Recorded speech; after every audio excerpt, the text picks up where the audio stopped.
Shalom,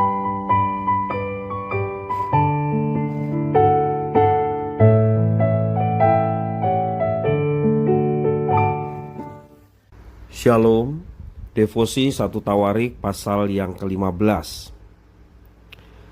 Peristiwa-peristiwa yang terjadi tidak semestinya lewat tanpa makna. Ada kejadian-kejadian tertentu yang bisa menjadi pembelajaran untuk memperbaiki kesalahan dan mengembangkan diri menjadi lebih baik. Yang diperlukan adalah keterbukaan mengoreksi dan belajar memperbaiki diri. Daud berencana memindahkan tabut Allah ke Yerusalem. Daud mulai mempersiapkan segala sesuatu dengan akurat dan tepat.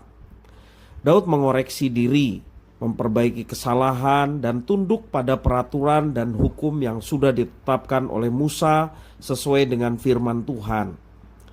Pertama-tama Daud mengingatkan bahwa orang Lewi yang harus mengangkat tabut dan mereka harus menguduskan diri.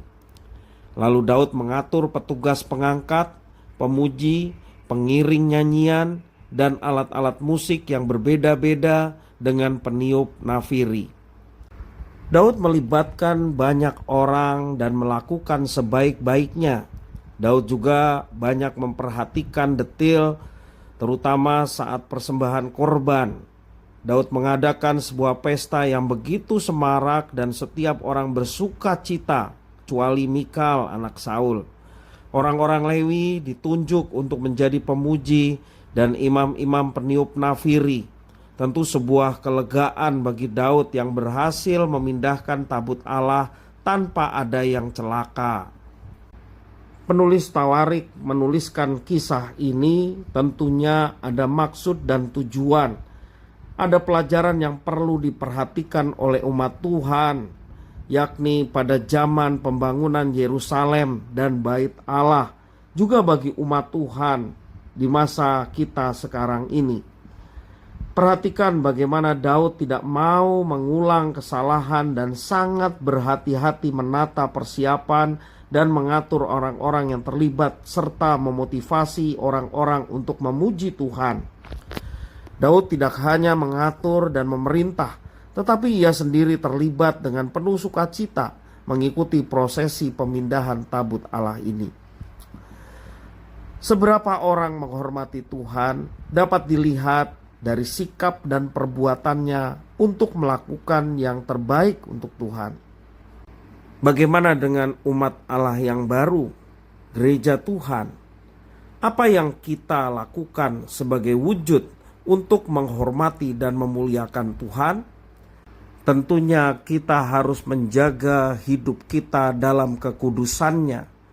Di dalam 1 Korintus pasal 6 ayat 19-20 firman Tuhan berkata, "Atau tidak tahukah kamu bahwa tubuhmu adalah bait Roh Kudus yang diam di dalam kamu, Roh Kudus yang kamu peroleh dari Allah, dan bahwa kamu bukan milik kamu sendiri? Sebab kamu telah dibeli dan harganya telah lunas dibayar. Karena itu muliakanlah Allah dengan tubuhmu."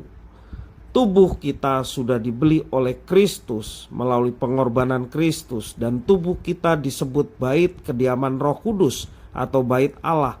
Maka sudah selayaknya kita menjaga tubuh kita untuk senantiasa kudus di hadapannya, supaya Tuhan Allah yang bersekutu dengan kita di dalam tubuh kita dapat mewujud nyatakan rencana dan kehendaknya, dan kita pun bersyukur ketika kita boleh mendapatkan Roh Kudus dan Roh Kudus berkenan diam dalam kehidupan kita, sehingga apa yang kita kerjakan juga apa yang terucap melalui mulut kita berdasarkan pimpinan Tuhan di dalam hidup kita, sehingga nama Tuhan dimuliakan baik melalui tutur kata kita, melalui sikap hidup kita dan tingkah laku kita setiap hari.